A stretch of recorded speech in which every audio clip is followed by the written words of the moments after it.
Kalau di sana ada Kiai Abdul Wahab Hasbullah, di sini ada Tuan Guru Haji Abdul Rahman Merbo. Kalau di sana ada Kiai Wahid Hashim, di sini ada Tuan Guru Datuk Haji Ahmad Al-Badawi. Di sana ada Kiai Abdul Rahman Wahid Gusdur, di sini ada Tun Abdullah. Ini karunia Allah Ta'ala bagi untuk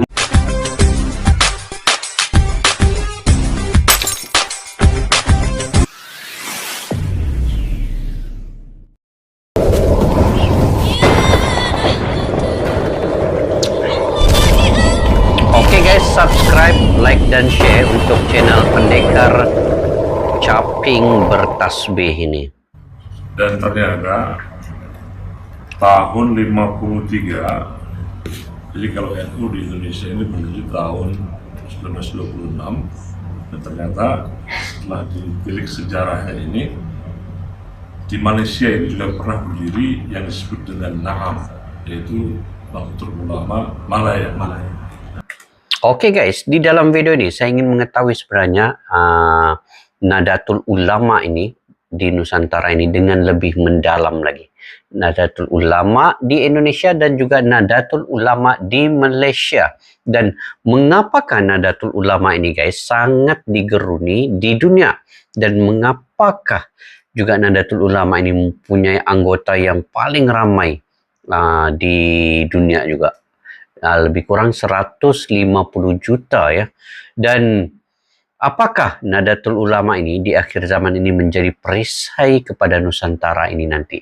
Dan soalnya di sini, mengapa ada lagi orang yang tidak mengiktiraf Nahdlatul Ulama ini ataupun yang tidak menyukai Nahdlatul Ulama ini? Jadi saya ingin melihat sebenarnya apakah yang ingin dikatakan di dalam video ini, dan di akhir video ini nanti saya akan memberi sedikit pandangan terkait dengan perbincangan di dalam video ini guys. Kita simak dulu video ini guys. Ayo kita simak video ini. Kita minta penjelasan dari Gus Ahmad Faiz sebagai ketua NU Malaysia.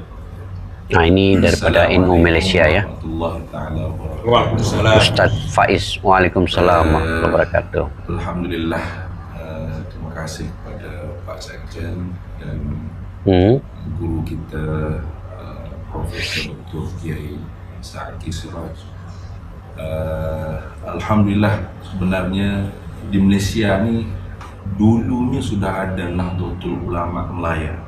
Terinspirasi Nahdlatul Ulama Malaya. Nahdlatul Ulama di Indonesia. Oke, ini terinspirasi ya. Saudi daripada meruntuh. Terinspirasi daripada Nahdlatul Ulama Indonesia, oke. Kemudian Nabi Sallallahu Alaihi Wasallam di Madinah. Jadi ulama-ulama kaum tua di Malaysia dulu pernah mendirikan Nahdlatul Ulama Malaya untuk menghadapi tantangan kaum muda di dalam persatuan Islam Malaya. Jadi kemudian oleh kerana lemah maka berkubur begitu saja.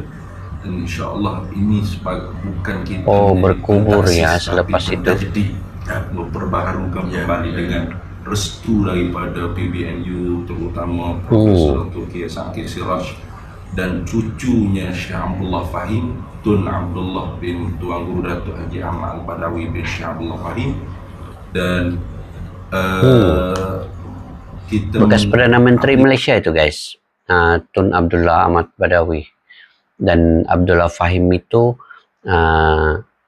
ke bapaknya ya. Izin untuk mengaplikasi semua. Itu mantan Perdana Menteri Malaysia, mantan. Manajemen yang sudah lengkap ada di Nahdlatul Ulama dengan kaedahnya dan sebagainya untuk kita sama-sama memperbetulkan kembali Islam Ahlus Sunnah wal Jamaahnya. Betul-betul tawassul, tawazun dan tasamuh.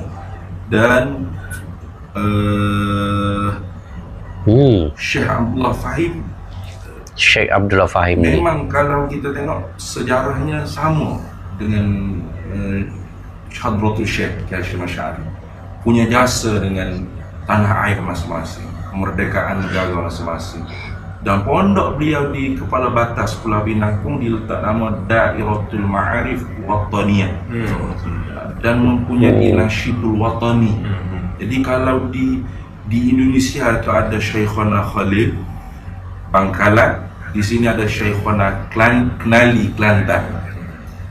Ada Syekh Hadratul Syekh Ki Hashim Asy'ari, di sini ada Syekh Abdullah Fahim, di sana ada Kiai Bisri Samsuri, di sini ada Tuan Guru Haji Ahmad bin Tuan Hasan Nasibullah.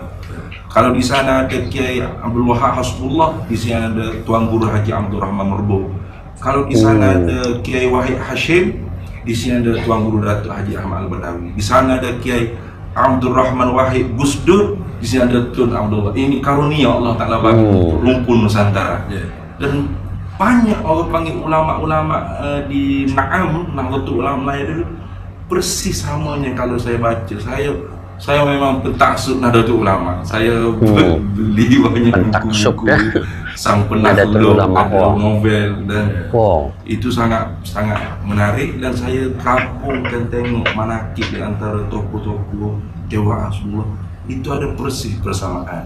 Kalau orang Afghanistan yang wallahu alam di sana ada ke tidak pondok pengajian cara pondok di Nusantara kita, ada ke tidak tokoh-tokoh yang sama seperti di tanah, tapi dia orang boleh tawaduk datang ke PBNU, memohon restu dengan PBNU untuk mendirikan Nahdlatul Ulama Afghanistan.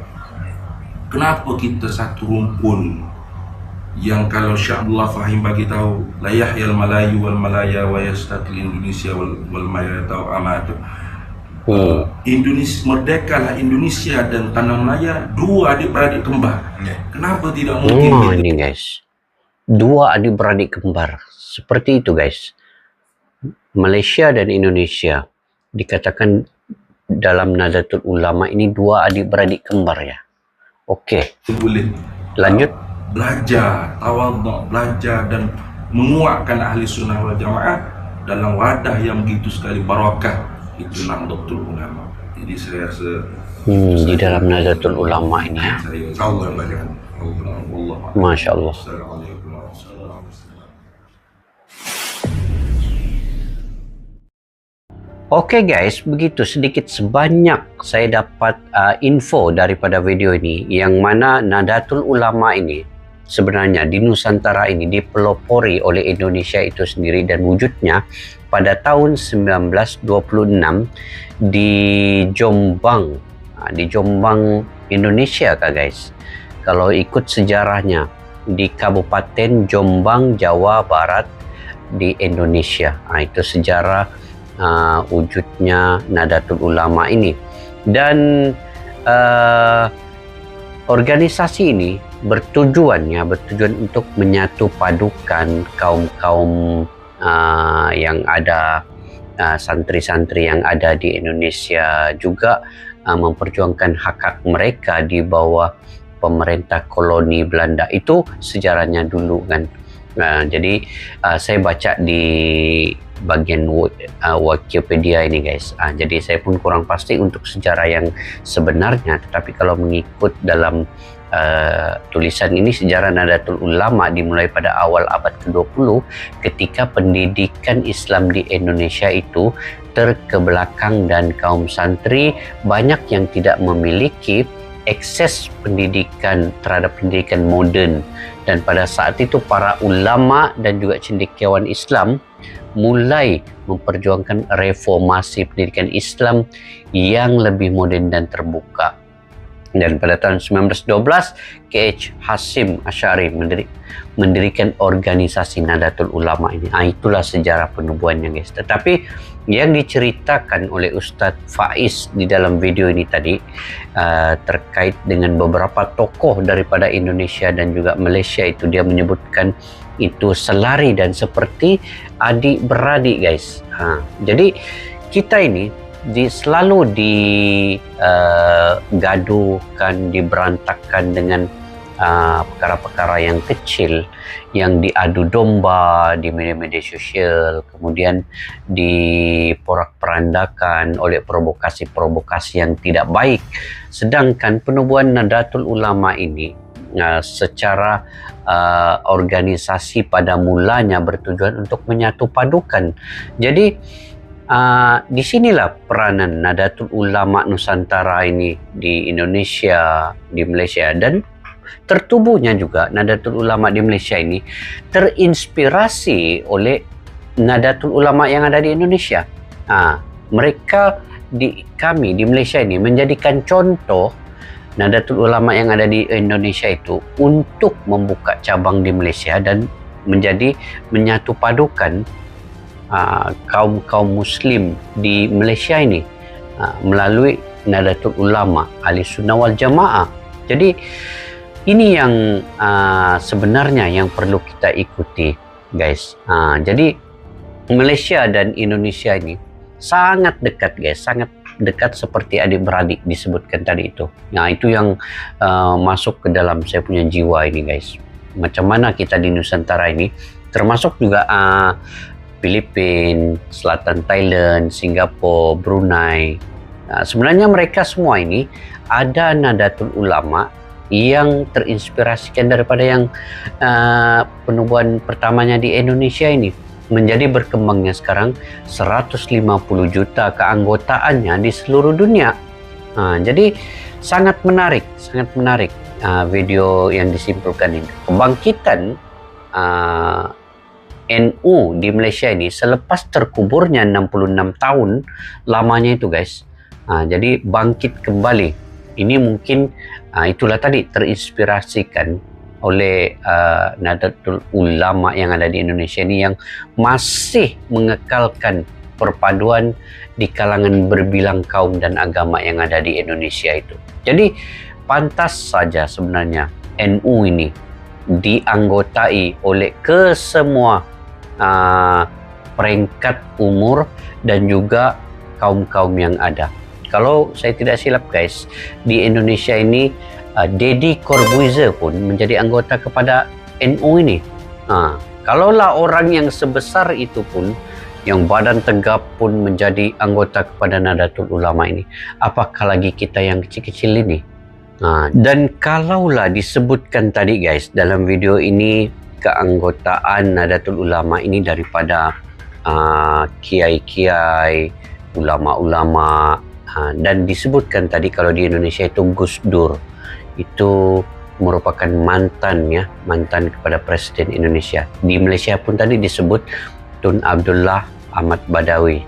Abdullah Fahim itu mantan Perdana Menteri Malaysia juga. Jadi orang-orang besar itu menganggotai NU ini. Apalagi kita juga orang-orang yang rakyat biasa ini. Sebab organisasi ini adalah organisasi yang begitu menyatu padukan di kalangan kaum-kaum yang ada sama ada di Indonesia ataupun di Malaysia. Jadi sangat wajarlah untuk insan kerdil seperti saya, seperti kalian juga mungkin menganggotai Nahdlatul Ulama, dan saya pasti kalian juga sudah menganggotai ini di Indonesia. Nah, itu sangat saya respect pada kalian yang sudah dengan Nahdlatul Ulama. Jadi saya di Malaysia juga akan bergabung dengan NU yang ada di Malaysia ini untuk memperjuangkan hak-hak, untuk memperjuangkan berbilang kaum itu hidup dalam aman dan damai. Jadi kalian di Indonesia kalian menjadi anggota lah dengan NU ini, karena NU ini adalah organisasi yang tertubuhnya itu tujuan utamanya menyatu padukan. Jadi mudah-mudahan saya mendoakan juga NU di Indonesia, di Malaysia, dan di Nusantara ini akan tetap bersama-sama untuk mempertahankan kedaulatan dan juga hak-hak rakyat yang ada di negara masing-masing, guys. Jadi saya ingat itu saja. Mungkin kalian juga punya pandangan dan pendapat tersendiri, guys, terkait dengan Nahdlatul Ulama ini. Saya mohon untuk kalian komentar di bawah. Mungkin saya akan mendapat info-info yang terbaik dan bermanfaat daripada kalian, insyaAllah. Dan jangan lupa juga untuk subscribe kepada channel yang baru kita tonton tadi, yaitu Caping Bertasbih 2. Kalian support dengan menekan butang subscribe, like, share, dan komen juga ya. Oke, guys, sampai di situ saja video pada kali ini. Mudah-mudahan kita mendapat manfaat dan juga edukasi, pengetahuan, ilmu yang baru terkait dengan Nahdlatul Ulama ini bangkit kembali di Malaysia, terinspirasi daripada Indonesia juga. Oke, saya mohon maaf sekiranya ada kata-kata yang mungkin tersilap info dan sebagainya ya guys. Dan selamat menyambut bulan Ramadan. Selamat berpuasa juga kepada semua yang menonton video ini. Sampai kita berjumpa lagi. Salam silaturahmi. Assalamualaikum warahmatullahi wabarakatuh. Bye bye.